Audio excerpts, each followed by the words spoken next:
హైదరాబాద్లో ఏలూరు ఎంపీ పుట్ట మహేష్ యాదవ్ డ్రగ్స్ కేసులో పట్టుబడిన తర్వాత పోలీసులు అరెస్ట్ చేసిన తర్వాత తెలుగుదేశం పార్టీలో విపరీతమైన చర్చ జరుగుతోంది. ఇవాళ ఇంత పెద్ద ఇష్యూ జరిగినా కూడా పార్టీ నుంచి ఏ ఒక్కరు కూడా మాట్లాడలేని పరిస్థితి వచ్చింది.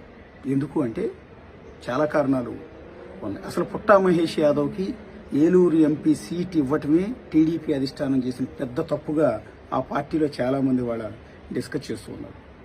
ఎందుకు అంటే గోదావరి జిల్లాల వాళ్ళని అంటే లోకల్స్ని కాదని ఎక్కడో రాయలసీమ నుంచి కడప జిల్లా నుంచి పుట్టా మహేష్ యాదవ్ని తీసుకొచ్చి మరీ ఇక్కడ సీట్ ఇవ్వాల్సిన అవసరం ఏంటి? ఆల్రెడీ ఇక్కడ అంతకుముందు 2 సార్లు ఎంపీగాను ఎమ్మెల్యేగాను గెలిచిన స్థానికుడైన మాగంటి బాబు లాంటి వ్యక్తి ఉండగా పుట్టా మహేష్ని ఏరుకోరి తీసుకొచ్చి మరీ ఇక్కడ సీట్ ఎందుకు ఇచ్చారు? వాస్తవానికి అసలు పుట్టా మహేష్ యాదవ్కి సీట్ ఇవ్వడం అనేది చంద్రబాబు గారి నిర్ణయం కాదు.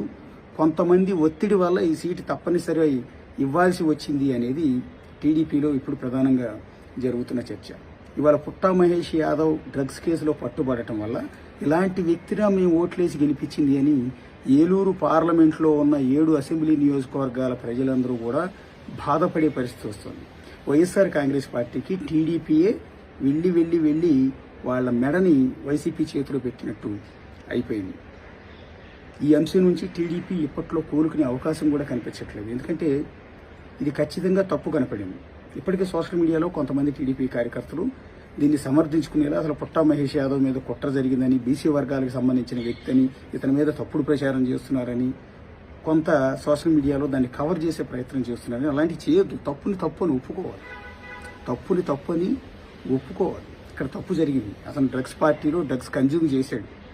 ఇవాళ పోలీసులు బెయిల్ ఇచ్చి పంపించవచ్చు. ఎందుకంటే పార్లమెంటు సమావేశాలు ఉన్నాయి కాబట్టి, పార్లమెంటు సభ్యుడు కాబట్టి, పార్లమెంట్లో ప్రజా సమస్యలు ప్రస్తావించాలి కాబట్టి ఆ కారణంతో బెయిల్ ఇచ్చి పంపించి ఉండొచ్చు.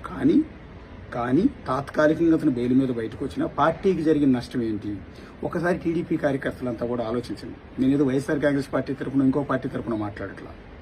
నాకు ఏ పార్టీతో సంబంధం లేదు. ఉన్న వాస్తవం మాట్లాడుతున్నా. ఇవాళ జరిగిన నష్టం ఏంటి? ఈ నష్టం నుంచి టీడీపీ ఎప్పటిలోపు కోలుకుంటుంది ఒకసారి ఆలోచించండి. సమాధానం చెప్పుకోలేని పరిస్థితి వచ్చింది కదా.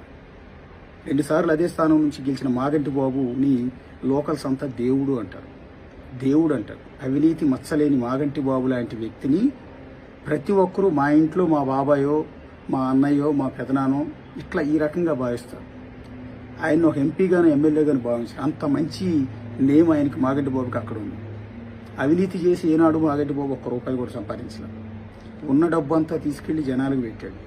ఎవరు తన ఇంటికి వచ్చినా, ఎవరు సాయం చేయమని అడిగినా లేదనుకున్న నోట్లోంచి తీసిపెట్టే వ్యక్తి మాగంటి బాబు. ప్రతి ఒక్క